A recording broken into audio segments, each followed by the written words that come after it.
Well, another day, another challenge. And this is an interesting one. This is a 1948 Florin 2-shilling piece. And it needs to be made into a size M ring. Nothing at all unusual about that, you might say. There's two things which are unusual about this particular ring make. First is I'm filming it in 4K Ultra HD. I don't know how well that will come out, if indeed it will at all. And the second is this isn't one that I can afford to get wrong. The story behind this, and it comes from a little email exchange. This is my hay fever is bad today. I hope I don't sneeze halfway through this. The chap I'm making this for saved this from his pocket money, and it's his daughter's birthday coming up. He thought it'd be nice to make it into a ring for her. Isn't that nice? So now, when I usually do a commission stuff like this, if I was going to make a 1948 ring, if someone just asked me to get a 1948 and make it into a ring, I'd usually get a couple. I'd get a spare just in case, because you never know. But with this one, this is unique, because this is the coin that he saved from his pocket money. So this, it's regardless of the year or the type of coin. This is the actual coin that he saved from his pocket money. So I'm going to have to be extra careful, anneal it at every possible opportunity. Now, I've had this a week and I haven't done it, and the reason for that is my arthritis flared up. And when it does, it's one of those things, I can't do anything. It really, sadly, it's completely debilitating. Can't cook, find it difficult making a cup of coffee, all those sort of things, just impossible. Absolutely just bonkersly impossible. And what I didn't want to do was A, make the arthritis worse, and B, run the risk of not being able to handle this properly. So I've waited, and this now is going to be today, the day where I make it into a ring. And the first thing I'm going to do is punch a hole in the middle, a 3/8 of an inch, because remember, this is pre-decimal, and it's also milliometers and stuff. So what I'm going to do is punch that hole out in the middle just to remove the rose. If I can do it right, and I think we'll be okay on here. I don't have a, this is the more modern one. I think this is a 66, 67, 67, yeah, there it is, it says so on there. The definition around the rose is nicer to punch out, but I think this will be fine. And if I can keep that rose nicely, I might pop a hole in there so it can go on a charm bracelet or something. Don't know. So I'm not going to do lots and lots of filming of this today, because I really want to concentrate on making the ring as well as I can while my fingers will allow. First of all, anneal it and bash a hole in it with this 3/8 punch. These videos wouldn't be the same without the scary bit. This is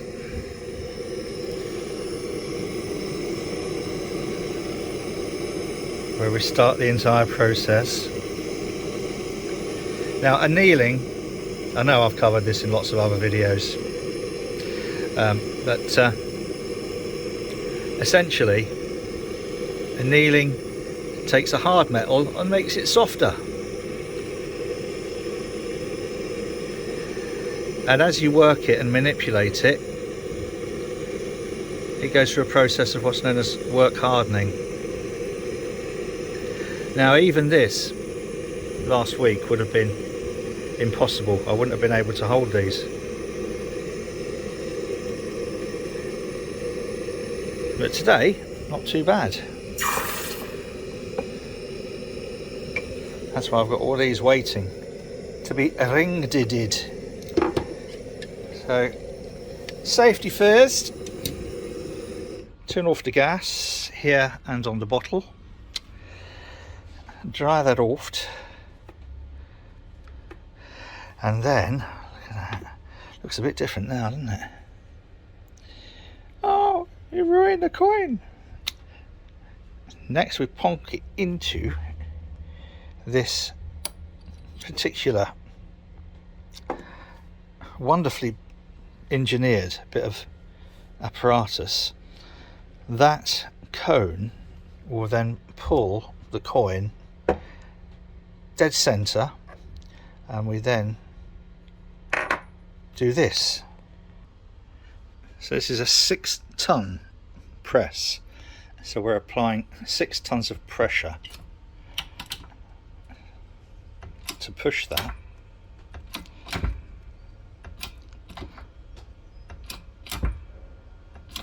Oh, I'm tying that up.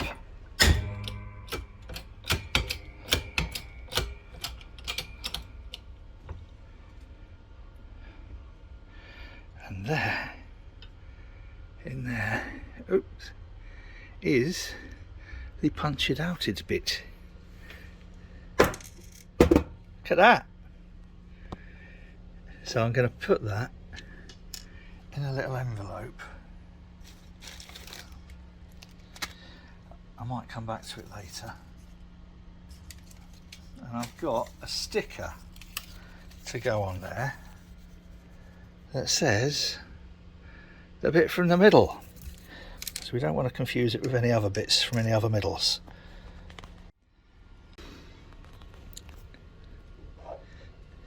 Now those who've watched these ring making videos before will know that this is the first, well obviously apart from punching a hole in it, the first part of turning something flat into something tubular.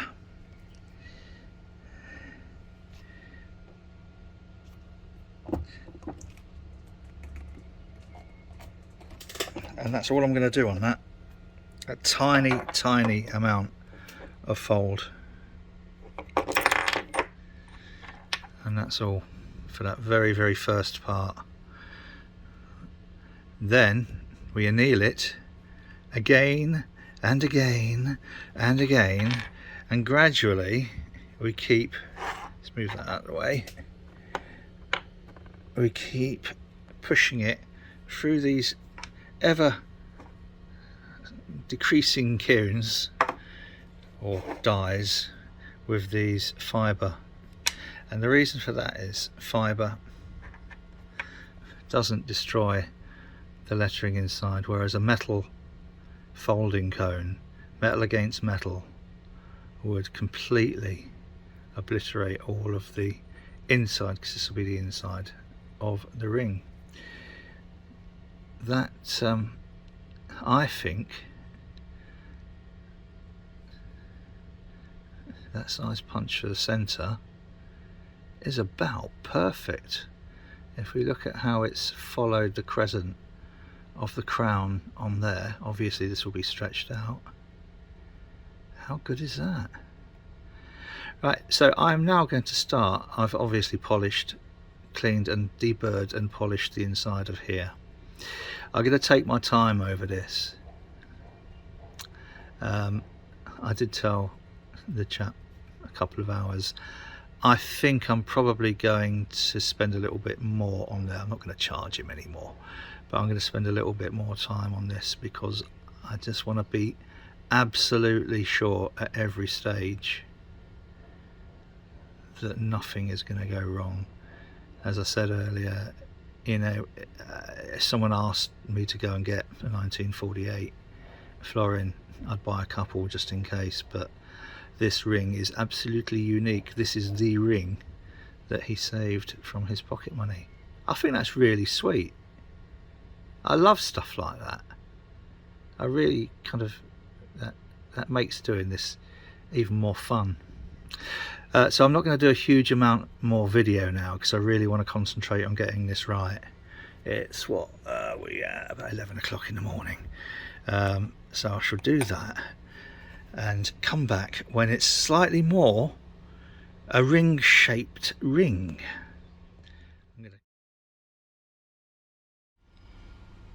Welcome back. We have got to the stage of the intermediate stage of it being a disc with a hole in it and it being a ring. Now this is the part where I have now been on this particular machine stretching the non-reed side out. This is the reed side, this is the non-reed side, so that goes on there, and then as you push up, these splines expand, the 6 splines, and stretches this out. Obviously you need 2 hands to do that. I'm at the final stage now of almost getting this to an O. Now the way that works is, no, it's an M we want. Yeah, we want an M, so I need to take this out to an O. Now the reason for that is the finishing off means squishing the reed side in, and to do that nicely, to get a reasonably nice straight side, we need to oversize it and then hone it down a little. So that's where we're aiming for, is an M. So I'm going to oversize it probably to about an O. Riveting stuff, eh? Let's see how we do. Go for that dramatic shot now, shall we? Look at that. So this is where we want it to be, where we want it to finish. No, it's not. That's where we want it to finish. Sorry, I wasn't looking at what I was doing there, do you know? I was looking outside to see what was going on the towpath. Caught out. Right, so this is where we want to be. So this now, the reed side needs shrinking in, and as we do that, the non-reed side will shrink in as well. But we size the ring to the reed side because that's the thick bit. We take that off. See, that is twice the thickness of that, yeah? So in order to get a straight side, if that was a size M and that was a size M, it would be a cone. So when these are made, and I will shave the inside of that reed out a little bit for comfort, but to squish this in now to make this an M means this will be larger than an M. And through all of those stages on the Thurston ring stretcher there, all of those stages I've been deburring and polishing with these lovely little emery pads. They're sort of foam pads with emery paper, only very fine, because as I always say, the slightest imperfection where we've knocked that hole. Now remember, you know, that hole, where have I put the oh, it's here, hang on. This is the bit from the middle. Right, if you imagine that little hole is now a massive hole, and consequently the metal gets thinner as you stretch it, so the slightest imperfection, and that would have become scrappio. Here's a threepenny bit that I use to demonstrate that how easy it is to go. Right, anyway, how are we doing? 12:30. It's not too bad. It's a couple. It's about two and a quarter, 2.5 hours. That's all right. I'm okay with that. I've enjoyed doing it this far. Next, I'm going to have a coffee, and then I'm going to start squishing the outside in. There's 2 ways to do that. One is we wrap it in tape and PTFE, and we squish it through something like this. This is called a Swedish wrap. We squish it down through there. That's kind of like a cone-ish, and it pulls these sides in. We don't need to pull it in very much though. I'm wondering whether or not I could just shape it in here.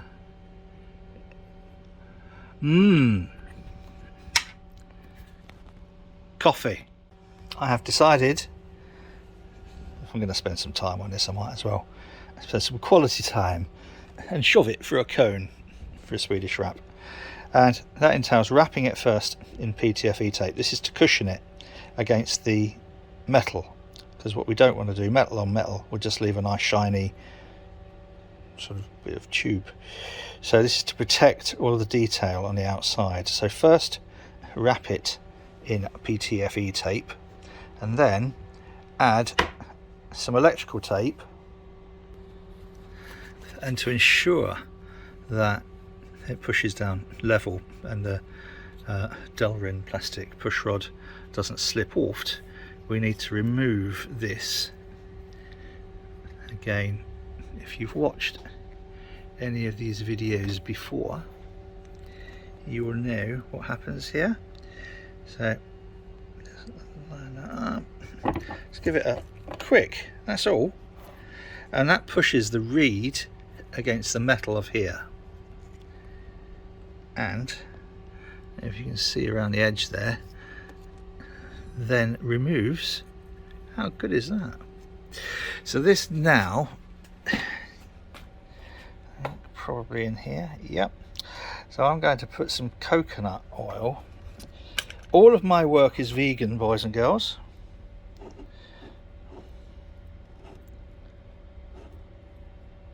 There we are. And next, get ready to squish it. Back on the 6-ton press. I don't think I'm going to squish this massively through. We only need to bring that reed side down a little bit. Now I have put this in here. This is just in case it does pop too much through the bottom. I don't think I'm going to pop it through the bottom. I think that's about as far as I'm going to take it there.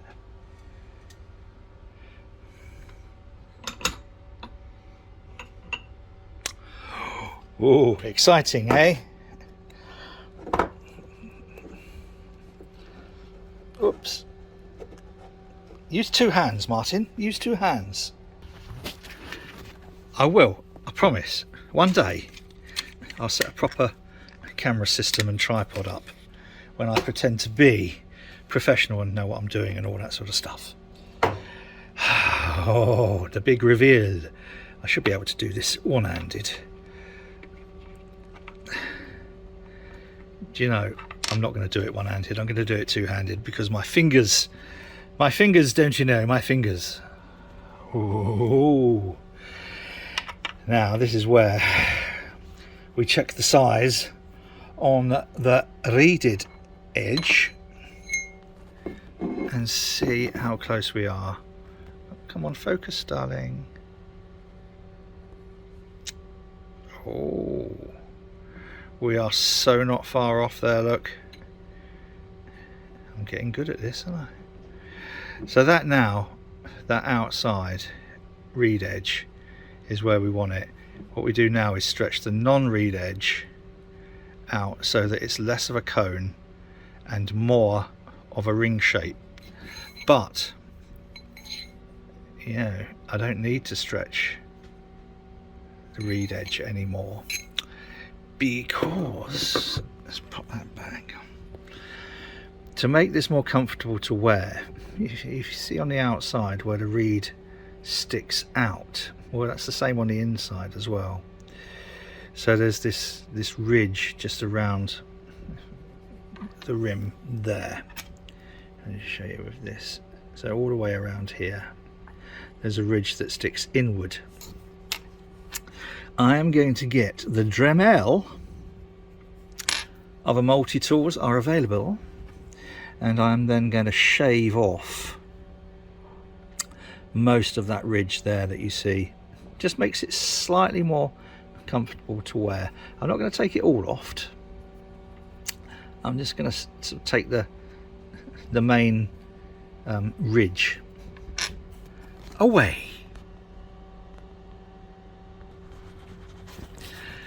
And it started raining outside. Good show. You see, there we are. Just taken the pointy part of that inside reed off. Might take a little bit more off, I don't know, actually probably not. As it squished in, it did push a little bit extra reed there, so I've just sanded that a little bit more just to flatten that off, but that should be reasonably comfortable to wear now. So having shaved that off, what's it done to the size? Well, look at that. What do you make of that, boys and girls? We're on to an M.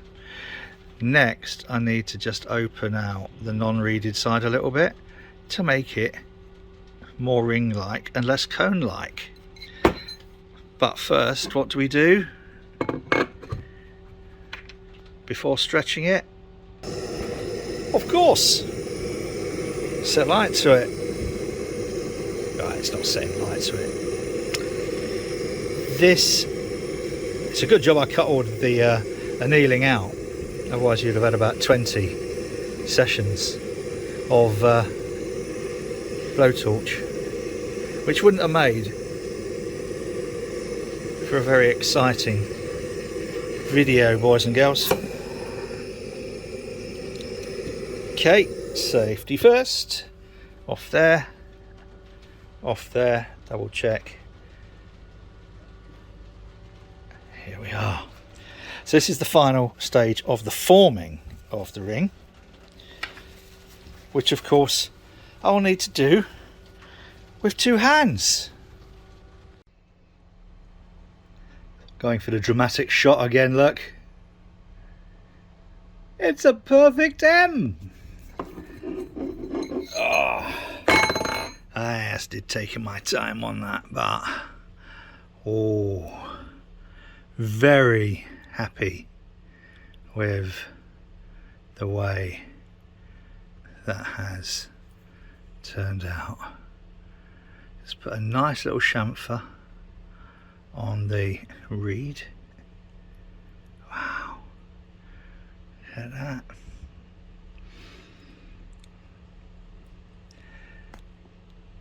That is and I think that initial hole punch was perfect sized. Look at the way that crown has stretched out. What I need to do now, obviously, is get it polished up and see how it looks. Well, that, wow, I am exceptionally pleased with the way that's turned out.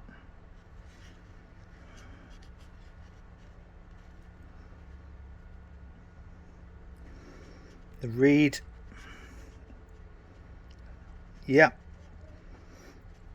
there's nowhere near the amount of deformation on that. that I sometimes get. Just to give you an example, trying to squish metal in on itself can sometimes lead to all sorts of nasty outcomes. But this, oh goodness me,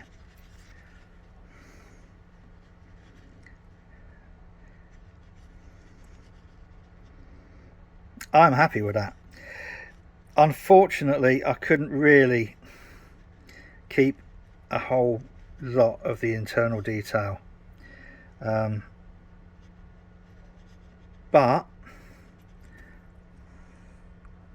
that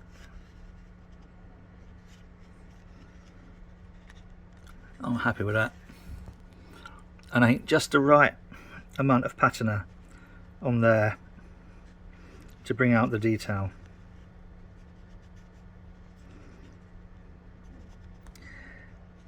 And like I said, the story is just beautiful. Yeah, he was given this by his dad. This was his pocket money, so it's given to him by his dad, and he now wants this made into a ring to give to his daughter. So his daughter's now got a coin that her granddad gave to her dad. Yeah, that for me, I mean, a story behind something like this is just, it's priceless. It just makes it.